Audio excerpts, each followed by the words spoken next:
Hello, and welcome to Ocupolitics, a Harry Potter reread podcast focusing on politics in the wizarding world. I am Adri, one of your hosts, a recovering English major, and a hot cocoa enthusiast. I am also a hot cocoa enthusiast. But who are you? Oh, along with being a hot cocoa enthusiast, I am Helene, your co-host, producer, and resident Jew at Christmas time, just trying to get through the season. I am not Jewish, but I am a Grinch this year. As I told my mother, I said, I am pregnant, I am miserable, and I am not decorating for Christmas. And every time we go out to run errands to Target, Dollar Tree, whatever, she keeps pointing out these decorations. And I said, Mother, who is going to take these down? Because it ain't going to be me. And then this baby is going to arrive in spring, and these decorations are going to be up still, and I'm going to be one stressed out person. Let's just not put them up. I don't feel like I'm in the spirit of Christmas right now. I just want to sleep. That's all I want to do. I want to sleep and want to watch The Witcher when it comes out on the 17th. That's all I want to do. I think that is 100% completely valid, and I support you. I don't think that every winter needs to be centered around Christmas, but every single other American in the world does seem to think that. So, can we make winter Witcher season? It seems just enough like that, you know? Yeah. I think that having winter revolve around Christmas just makes life a little harder for everybody who isn't Christian, which I think it was kind of designed that way for. And, call me a Grinch, but I'm happily not Christian. Okay. Well, this is a podcast hosted by a couple of Grinches. One of them is not Christian. One of them was raised Christian, or Catholic, rather. And I am humbly proposing we just name this The Witcher season and look at Henry Cavill and his beautiful blonde wig. Yeah. I think my friend was telling me that the new Witcher season comes out the same weekend as the new Spider-Man movie, which I'm glad I'm not a Witcher fan because I would be so torn right now if I were.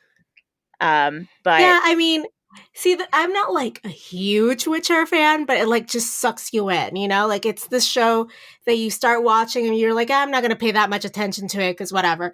And then it just sucks you right in. And then you're like, damn it, I want to know what happens next. Yeah.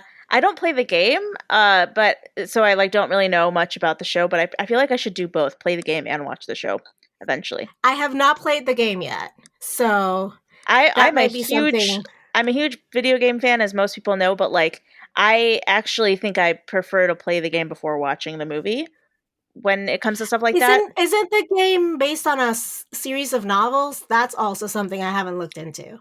It might be. Yeah. I don't know. So that's also bad English major of me to not have read the novels before, Yeah.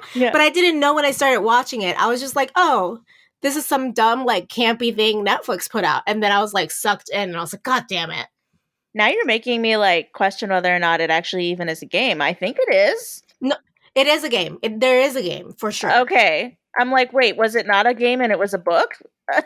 I'm so confused. No, it can be many mediums, That's true. This is the beauty of the time. Oh, here. Okay, I found it. It says The Witcher is a series of fantasy action role-playing games developed by CD Projekt Red, and it is based on the book series of the same name by Polish writer Andrzej Sapkowski. So there we go. We were both right.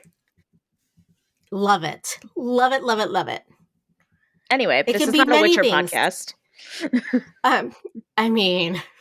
We could talk offline later about making that a reality. Just kidding. But honestly, I feel like you would like it. I don't know. I probably would. One of those things. I probably would, yeah. I don't doubt it. I'm in it for the wig alone. I'm not going to lie to you. I'm in it for the, Lucius Malfoy luscious lock of hair. That's a good reason to be in it. Also, he wears all black and he grunts a lot and he's a man of few words. And I have just he's Roy Kent myself. Yeah, so he's Roy Kent in a wig. So I just realized a lot about myself and what I love in men, and that is Roy can. Doesn't talk too much, is grumpy, and like has great hair. And like honestly, Seth checks all those three boxes. Oh, So well, what more can I ask for? we've solved the mystery of why you're married to him. I mean, it's not that much of a mystery, No, but okay. it's not, but we've solved it nonetheless. Ding ding ding. Well, what are we talking about today? Oh, so sorry. So sorry. Let's bring me back. let's pour a bunch of cold water on Adri. And let's get to what we actually need to talk about. Oh my goodness. Today we're going to be talking about chapter 18 of Harry Potter and the Half-Blood Prince. This one is titled Birthday Surprises. Yes, and this is the one where Slughorn's potion class is conveniently taught about antidotes. The 6 years take their first apparition class. Harry tries to stalk Malfoy on the Marauders map, but he keeps mysteriously disappearing for some reason. And Ron and Hermione are still not speaking. Finally, Ron probably has the worst birthday of his entire life when he is drugged with a love potion, and after Slughorn administers the antidote, which, as I mentioned, they were conveniently taught about in class earlier in the chapter, he unknowingly serves Ron poison mead, which then makes, the antidote lesson that they had very helpful because Harry then shoves a bezoar down his throat to save his life. Plot devices. For plot reasons, these things happen. Yeah. All very convenient. Very convenient. Speaking of convenience, Helene, what was the politic that you thought this would, encompass this whole chapter? Well, my politics, it's not the politics of convenience, I'll tell you that. Well, I just thought about like this is a convenient segue. Yes, talk about convenient. The segue. Anyway, yes. So the politic, I actually had a really hard time thinking of a politic for this chapter. Oh, you're fucking kidding me. I had to listen to it like a bunch of times, and I was like, wait. Right, it was so hard, and like I really didn't want. That's what she said. Right. I honestly didn't want to. I didn't want to pick the one that I ended up going with. Like, it came to me kind of early, and I was like, no, I don't want to do that. I want to find something better. And like, so this is really this is making my politics sound really bad. It's not a bad politic. I just think it's too obvious, and I wish that there had been something that I found that was better. But I went with autonomy, which I'm pretty sure I did a chapter of autonomy in Order of the Phoenix. But basically autonomy, new book, new rules, baby. Yeah, exactly. I'm like, I haven't used it yet, and I know, and if I'm going to use it, it makes sense to use it in the chapter where there is actual use of a love potion.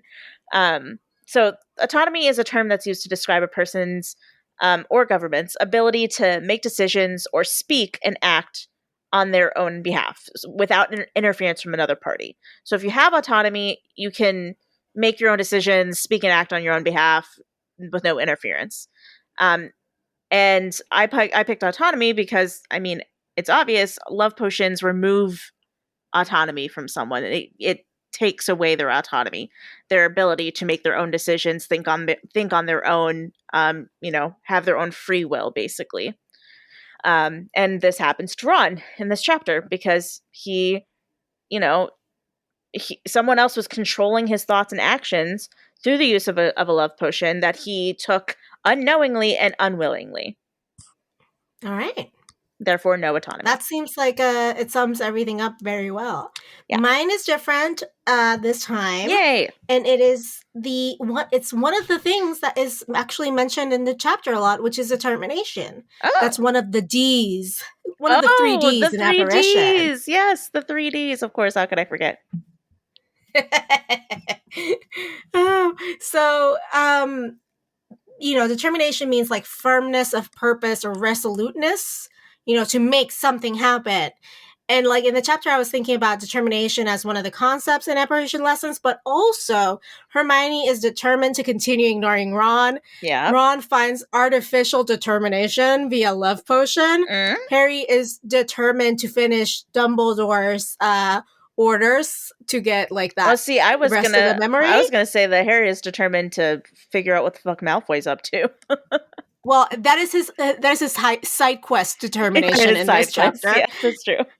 Uh, Slughorn is determined to stick to his story, Yeah. and Malfoy is determined to continue plotting, that mysterious plot that we know, even, kind of like risking alienating his two henchmen in the purpose of, in the course of, his plot. Yeah. I mean, yeah, this is a great politics. So much better than mine, honestly. I really like this one. So I vote for yours. I kept thinking about the politic and I was like, is it too obvious because it's one of the three Ds? And I was No, like, I can't think of anything else. I felt like mine was too obvious. I like yours.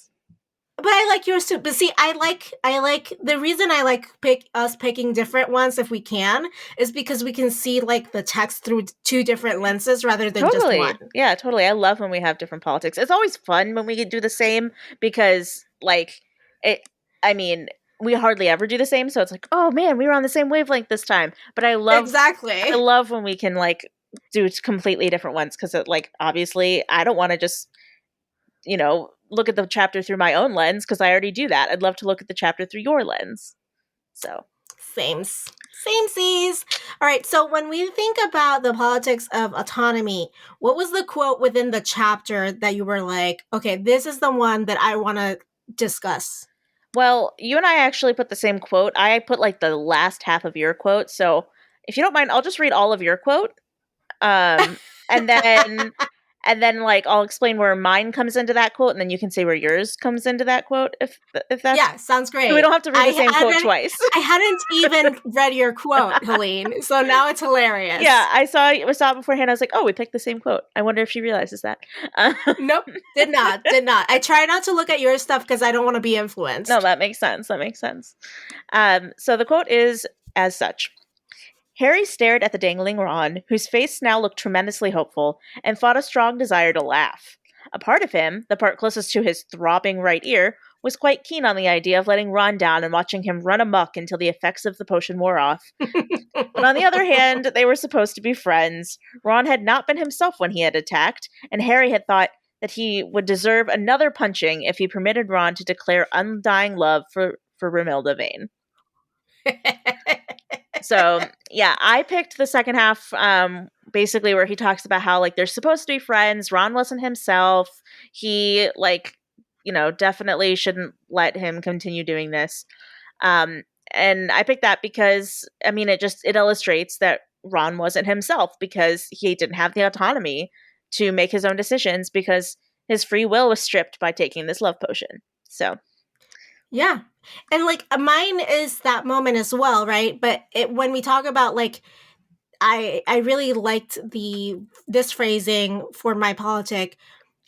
Ron, whose face now looked tremendously hopeful, and like yeah, like that artificial determination that he feels, yeah. which is not something we've seen a lot of from Ron Weasley, Yeah. other than like just to make out or eat a lot of candy. Um, I also want to kind of unpack that, right? This shows determination on so many levels, right? Harry is determined to be a good friend, even though, he is presented with an opportunity that Helene probably thinks is prime to like just have fodder for a lot of laughing at Ron later on jokes.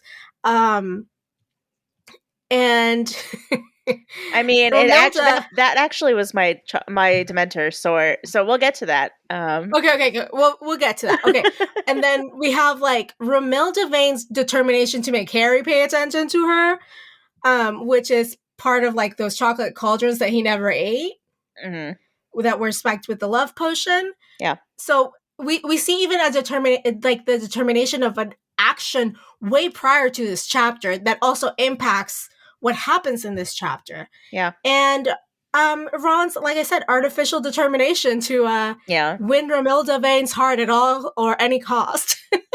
yeah, yeah. Everybody's so determined to reach their goals in this chapter.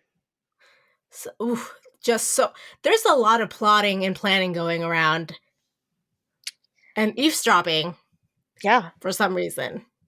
yeah. I gotta say, overall, this wasn't my favorite chapter, but Anyway. Not for me either. But like when you're thinking about the character who represents the politics of autonomy, who was that? Well, the obvious choice would be Ron because he's the one who lost his autonomy. But then I also want to give an honorable mention to Romilda for being the one who took it from him because I think that's just as important. Even if she didn't intend for Ron to be the target, she did intend to take someone's autonomy, i.e., Harry's, Yeah, from him. yeah. Like he just happened to be the one that it happened to. But yeah, her goal the entire time was to control someone's emotions with a love potion. Correct. So the character for me for the politics of determination was Hermione because throughout this entire chapter we see her like determined to still be the best, Yep. to like outshine Harry, to not talk to Ron, to like be like, really, Harry, really, are you sure the prince didn't help you with that? You know, like Yeah. she is, I mean, on the one hand I get it why she's like she's acting the way she's acting, and on the other hand I'm like, just like, Hermione, let it go, you know you're better than him, just let it go. Yeah, I mean, you can call Hermione a lot of things, but you cannot call her undetermined. She is Oh, for real. extremely determined individual, I would say. Well, and you know, maybe it irks me a little bit because I see a lot of myself in that. Yeah. I am like a dog with a bone and I won't let it go. And and sometimes that is great and sometimes that is not so great for not just like everyone around me but also me, because like I tend to obsess and fixate on things until like, you know, something is resolved to my satisfaction. And I mean, not everything's going to be resolved to my satisfaction, right? So That's true. I feel for her as well. And like maybe it irks me because it is like a neon sign of like, this is also you. Yeah, possibly. Definitely. We hate what we don't like about ourselves and others. Oh, 100%. Yeah, that's accurate. So how about throughout the rest of the books? How do you see the politics of autonomy? Well, I mean, in general, we see the wizarding world playing with the idea of autonomy a lot through love potions and the Imperious Curse, which I'll get to in our Patreon only segment.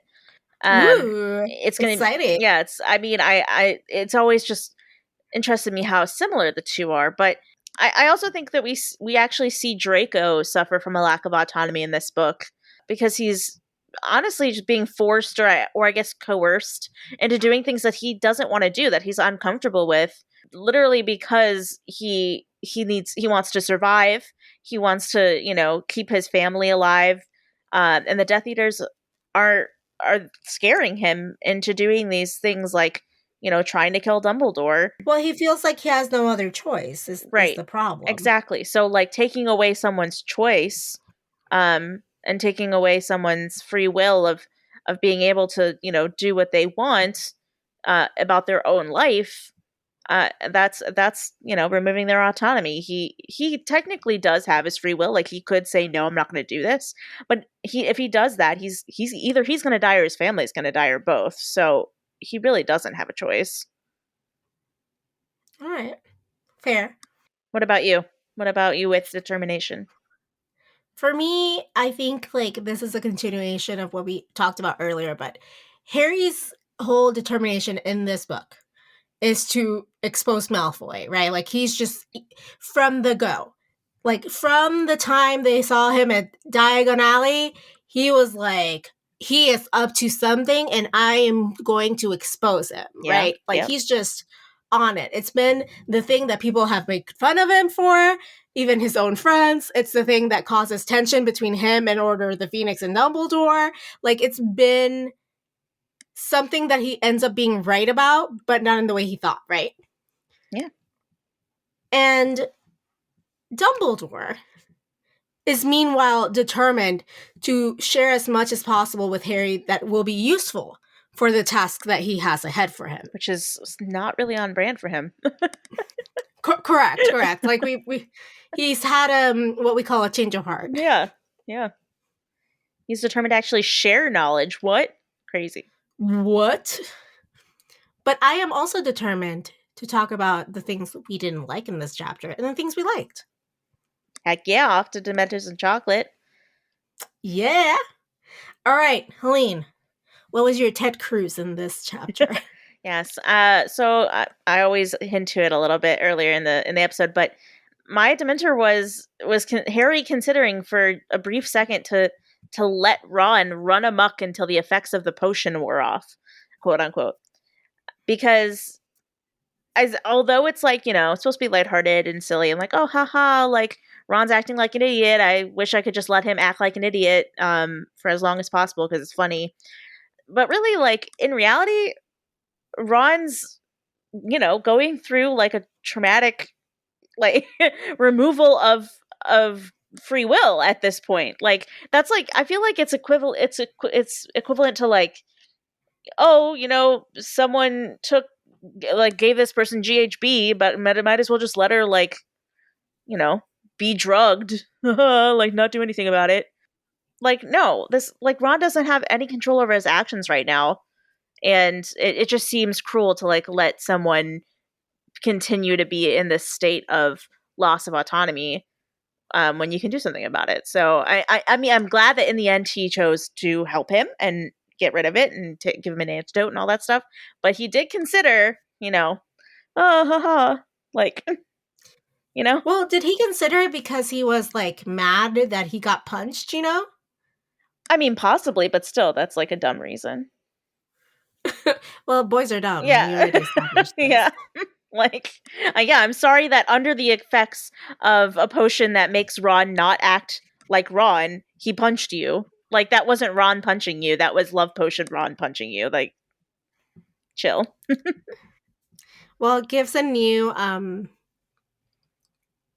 twist to the phrase punch drunk, you know? Oh, true, true. True, true. Anyway, mine was a little bit more abstract because there's not like one instance, but the way that the both this potions class was taught and the way the apparition class was taught made me think about how much of the curriculum at Hogwarts is something that I can or could really endorse, you know, because I don't think it's geared towards different styles of learning. It just seems very much like read the material and implement without having the chance to ask questions or Mm-hmm. like go through nuances. Like there was a lot of like remember the 3Ds, Yeah, but also there's not much more than that. I guess, but also I don't know how, especially with apparition, I don't know like how much else is there is to it. Like how can you teach someone to picture themselves in a place and like make it happen? It's just like it's an abstract thing to teach. It's probably hard to teach But someone. also, but potions isn't No, that abstract to no, teach. potions is definitely Yet like there's a list of Yet it's instructions. more like, hey, figure it out. Yeah, You read the chapter, you have to figure it out. Like, there's no time to say, like, did you have any questions about the chapter before we begin with this lab session? yeah. In essence, Yeah, I agree with the potions one for sure. It's like but it's just it that wasn't even in because the textbook though. Like I know Harry even looked it up in the yeah, textbook. Like, what am I and doing? it's Oh, not, it's not there. Like, it's not and that's the helpful. other part. Like, so maybe the apparition one, like, I'll give that to you, but I think perhaps because both of those were in the chapter and they were so similar in terms of like the abstract way in which it was taught, which is like here's the theory, now do it, but you don't have like time to ask questions and clarify Right. or Yeah. different like aids for different kind of learners, that I was Yeah. just like I'm not sure I would like fully endorse this curriculum. Yeah. I mean, yeah. In general, I feel like it's hard, probably more difficult to teach magic than it is to teach not magic. So I give it a little bit of room for that. But yeah, I agree. Okay. I mean, magic is so abstract in general that's like, it's like trying to teach someone to be creative, Like how do you teach that? I think that it just I don't know. Okay, that's fair. just for my this is just like my former teacher vantage point. No, I think it's really fair. It's yeah, I especially with potions, with something that doesn't, I feel like includes more practical like chemistry and It has more science. hands-on stuff. Yeah, rather Like rather when than just we magic. Yeah, like in the chapters where we used to like go to herbology class, that was also very hands-on. At least it seemed like there were actual instructions given by the teacher right, before the hands-on application of right, the the lesson. But it just doesn't seem that way in like potions or other subjects. totally.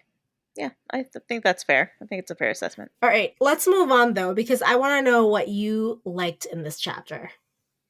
Yeah, like I said, this wasn't my favorite chapter, so it actually was kind of hard for me to think of a chocolate. But I picked a moment that just made me giggle. It was Hermione was like putting a book away that she had gotten from the restricted section, and it started to like wail, and she's just like, "Oh, shut up!" Like she was like so frustrated with Ron that she just like took her frustrations out on this book that's like wailing when she puts it away. It just made me giggle. So I went with that because honestly, there isn't much to love in this chapter. I don't think. Yeah, same here. Mine is very like again, like I just couldn't find a lot to love, right? So I was like, I guess Harry being a quick thinker in a time of crisis when like Ron is gagging and Slughorn is just stunned. Yeah, I mean, I was gonna. I always am leaning towards making Harry my chocolate when I read a chapter, any chapter really. I just didn't feel like I could do it with this because he was also my Dementor. So I was like, you know what? Don't think that Harry deserves the chocolate stance this chapter, Ooh, but fighting words. he gets it most chapters, so can't be too. But he definitely was a quick thinker in this chapter. I will agree with that. All right. And now we'll take this quick moment to remind you that we at Archaeopolitics have a Patreon where you can find all sorts of exclusive goodies and extra bonus content. And it helps pay for all our podcasting related expenses and subscriptions. If you would like to help and get some goodies, and extra content in return, please hop on over to patreon.com/archaeopolitics. Heck yeah. $2 a month is going to get you access to exclusive bonus content for every single episode, and the $5 and $10 month tiers get you physical rewards every 3 months, like stickers and recipes and just really cool, awesome stuff that you're not going to want to miss out on. So get to it. Yeah, and for this episode, the Patreon exclusive content is going to be Love Potions versus the Imperious Curse, as Helene said earlier. Yes, we're going to kind of compare them, find out where they're similar, where they're not, and Talk about bodily autonomy, all that good stuff. oh yeah, it's interesting. Well, every episode we ask a question of our listeners. Last episode's question was, do you think Slughorn was more ashamed of Voldemort's actions, the morality of those actions, or the optics of being associated with Voldemort? The perception of how he was going to be seen by the wizarding community. Helene, what answers do we get? Well, I did a poll, and it had a good amount of answers, and we got 25% of people. This was like exactly 25 and 75%. So 25% of people saying that he was more ashamed of the morality of Voldemort's actions, and 75% of people saying that he was more ashamed with the association of being perceived with Which, like, with funnily Voldemort. enough, that is almost the breakdown that I have in my brain about when I think about that question. Right. Yeah. I think it's pretty accurate. So we did get a couple of people that explained their answers. And I'll read a few of them here. So at Simply Donald said, I think he would be ashamed of being associated with him more than the morality of what Voldemort was up to. Mm-hmm. I am Aryamon 25 said associated with him. He didn't really care if one of his students Arthur Weasley, for example, was poor or never even thought until Harry mentioned his mother's great sacrifice. He didn't care that someone made Horcruxes, only if it wasn't his own knowledge that helped him do it. Mm-hmm. At Brynhilda said, the second one, Perception, he is a Slytherin at least. I guess because he's Mm-hmm. a Slytherin, perception might matter a bit more to him. And at Adorable said both. He was definitely embarrassed by the association, but more about the morality. So this person thinks morality wins out, even though it is both. And then at Magical Mama Chanel said he was ashamed that he let him in. He looks weak and gets unwanted attention. Okay. Interesting. Yeah, I mean, I think a lot of people just, it's Slughorn is obsessed with perception, and so I think a lot of people kind of realized that, even though the subject of the memory was really immoral and unethical, what he did could be really immoral and unethical. He's not really ashamed about that aspect of it. He's more ashamed of how it makes him look. So, all right. This week's question, or this episode's question, is why do you think, dear listeners, that the Imperious Curse is illegal while love potions are not? yes, I can't wait to hear what people have to say. We're going to be discussing this exact topic later on in our Patreon-only segment. If you want to hear what we have to say about this, become a patron. Go over to our patreon.com/AngioPolitics. Yeah, I mean, we haven't had the conversation yet, so I can't say for sure, but I'm pretty sure it's going to be a pretty interesting conversation, so. Oh, I am so pumped. I have many notes. Heck yeah, I'm excited. Yeah. All right. Things that we are also excited about is other media we've been consuming, because we at Archaeopolitics are not anything if not, multifaceted. Yeah. So what have you enjoyed recently, Helene? Yes, I am a big Dexter fan, and so you may or may not have heard that they made a revival, and they're still, it's not out completely yet. They're about halfway through of Dexter. Correct. Called Dexter New Blood, and I finally caught up on the first 5 episodes that are out over the weekend, and I gotta say, like a lot of shows are doing these revivals, right, where they're coming back like 10 years later and trying to just pick up where it left off and like ride on that momentum. And unfortunately, some of them kind of stumble. Like Veronica Mars is one of my all-time favorite shows ever, but the revival 4th season honestly wasn't the best season, and it didn't feel like it really like picked up where it left off. It felt kind of disjointed. But I gotta say, with this one, with Dexter, it honestly feels like no time has passed. It feels like it's the exact same show. Like they did such a great job. It's so like seamless, and I think I just love it. I think that they just probably did this better than any other revival attempt I've seen. So I highly recommend it if you're a Dexter fan. And I can't wait to see where the rest of it goes, because like I said, they're only 5 episodes into a 10-episode run, and things are getting real. So exciting. Yeah. And then honorable mention goes to a cute, cheesy Netflix rom-com that came out this weekend called Single All the Way. It's a cute little like Christmas movie, but it's about a gay couple, and I just love that we're seeing more LGBTQ like representation in Christmas movies these days. We don't like I feel like we've only started recently getting like gay queer Christmas movies in the last like 2 years. So it's always just a nice little.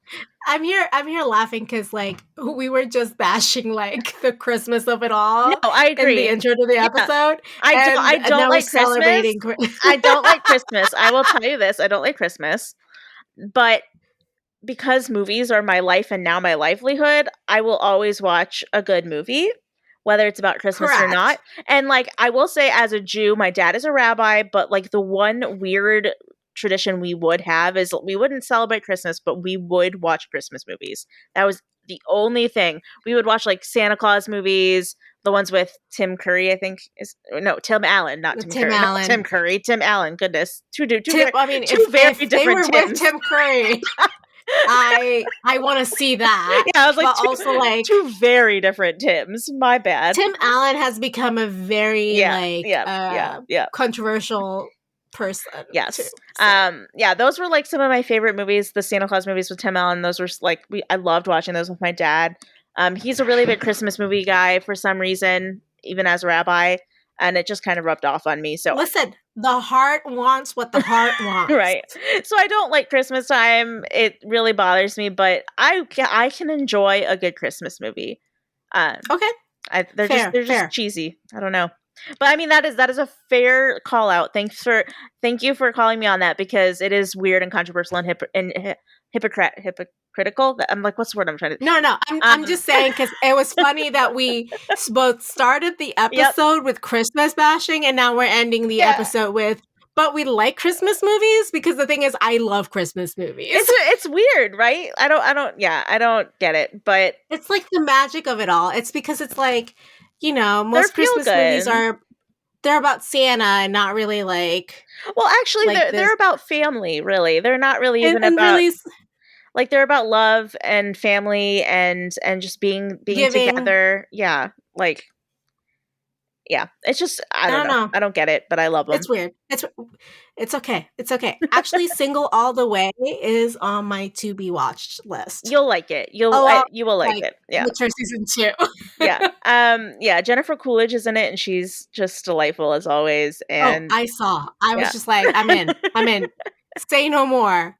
Michael Urie and Jennifer Coolidge in one movie. I'm in. Sign me up. Yep. That's it. That's all I need to know. Plus, all the guys are really hot. Yeah, so I mean, they're gay, but they're hot. I mean, like again, Helene, I know we had this conversation offline, like off the podcast. Yeah, but there's nothing more attractive to me than someone who is wholly unavailable to me. Exactly. Yes. So exactly. So I'm in. Right. Exactly. Agreed. But anyway, what was the media you've been consuming?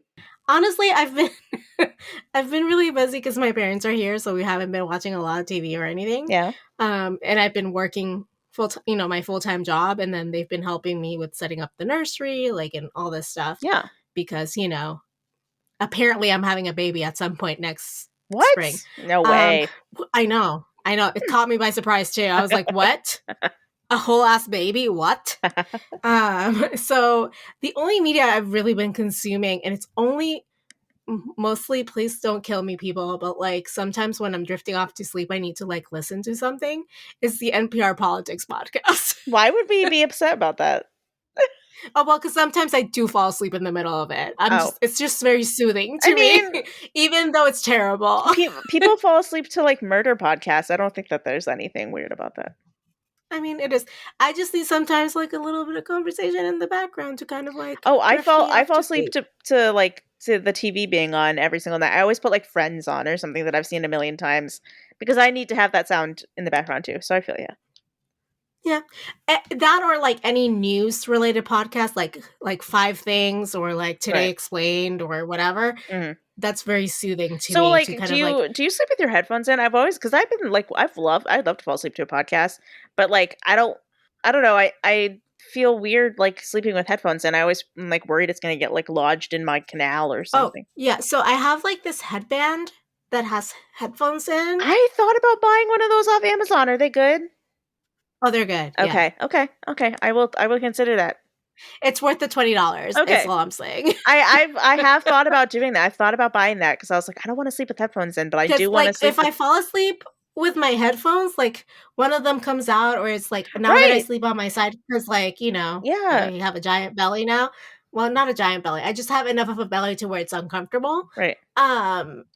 It's like jamming in my ear or like not. It's not comfy. Yeah, I feel you.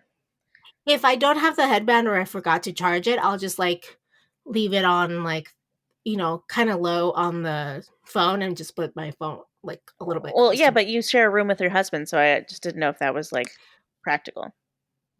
Well, he snores, so I don't know about you, but I feel like my choice is much less disruptive. No, I agree. Yeah, definitely. Oh, goodness.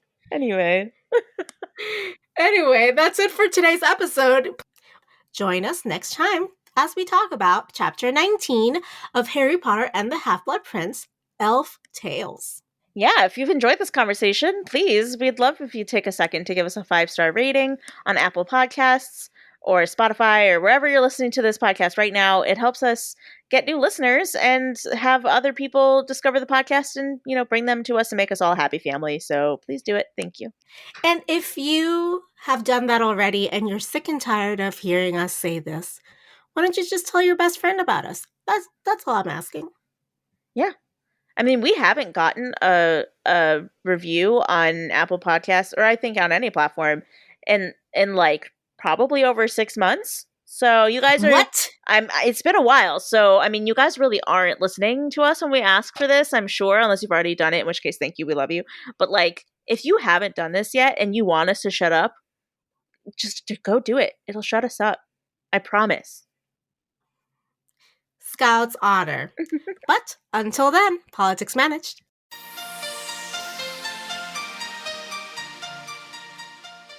Support this show by going to patreon.com/occhiopolitics. Our patrons keep this show going. You can find us online at occhiopolitics.com, and we are at occhiopolitics on Twitter, Facebook, and Instagram. You can email us your thoughts at info@occhiopolitics.com. Leave us a voicemail at 915-996-1699, and you might just hear yourself on the podcast. Adriana Wilson is the founder and creative director of the podcast. Helene Karp is the producer and social media manager. Allison Pullman is the audio wizard and editor who makes us sound so good. Cover art and physical rewards are designed by Adriana Wilson. The views expressed by the hosts and guests are expressly their own and not representative of their employers or associates. Occiopolitics is part of the MuggleNet family of podcasts.